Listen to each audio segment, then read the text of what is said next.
Hello guys, മൈബീസ് വ്ലോഗിന്റെ പുതിയ എപ്പിസോഡിലേക്ക് എല്ലാവർക്കും സ്വാഗതം. ഞാൻ നേടാൻ പോകുന്നത് വെച്ച് കഴിഞ്ഞാൽ ദാനാത്ത് അൽ ബഹറിന്റെ ബോർഡർ കാണിച്ചിട്ട് പോപ്പുലറിലേക്കാണ് കേട്ടോ. പോപ്പുലർ ഫിഷ് ബാർബിക്യൂലാണ് നമ്മൾ പോകുന്നത്. നല്ല അടിപൊളി ഫ്രഷ് ഫിഷ് ഉണ്ട്. അതേപോലത്തെ ഇവിടുത്തെ ആംബിയൻസ് എന്ന് പറയുന്നത് നല്ലൊരു ആംബിയൻസ് ആട്ടോ, ഓരോ മരങ്ങളൊക്കെ ആയിട്ട്. ഇവിടെ ഞാൻ കുറേ തവണ വന്നിട്ടുണ്ട് കേട്ടോ.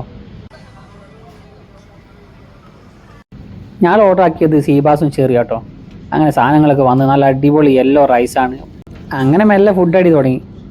ഫിഷും റൈസും ഏതാ ലെവല്. ഫുഡ് അടിച്ച് കഴിഞ്ഞ് നേരെ ബീച്ചിലേക്ക്. അതിൻ്റെ ബാക്കിൽ തന്നെ നമ്മൾ വക്കറ ബീച്ച്. അന്ന് കണ്ട് ഒരു ചെറിയൊരു പൂച്ചക്കുട്ടി, ചെറുത് പറഞ്ഞാൽ ഭയങ്കര ചെറുത്. അതിനെ കുറച്ച് നേരം ഇങ്ങനെ കളിപ്പിച്ച് അതിനെങ്ങനെ കുറച്ച് നേരം ഇങ്ങനെ നോക്കി നിന്ന്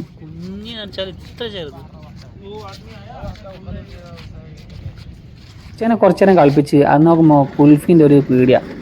അങ്ങനെ ഒരു കുൽഫി അങ്ങനെ വിചാരിച്ച് പോയി ഒരു കുൽഫി വാങ്ങി നോക്കട്ടെ. കുൽഫി പറഞ്ഞാൽ ഏതാ കുൽഫിന്ന് ഞാൻ ആദ്യമായിട്ട് ഈ കുൽഫി കഴിക്കുന്നത്. പക്ഷേ അടിപൊളി അങ്ങനെ ഒരു രക്ഷയില്ല, നല്ല ടേസ്റ്റ്. കുൽഫി വാങ്ങി വന്ന് നോക്കുമ്പോൾ ഇതിൻ്റെ അച്ചീനെ കടിച്ചുകൊണ്ട് വന്ന് അച്ഛനെ കൊണ്ടല്ലേ ഞാൻ പറഞ്ഞു, പക്ഷെ അത് കേട്ടില്ല. ഇന്നത്തെ വീഡിയോ ഇതുവരെ ഉള്ളൂ. അഭിപ്രായം കമൻറ്റിലൂടെ പറയണേ.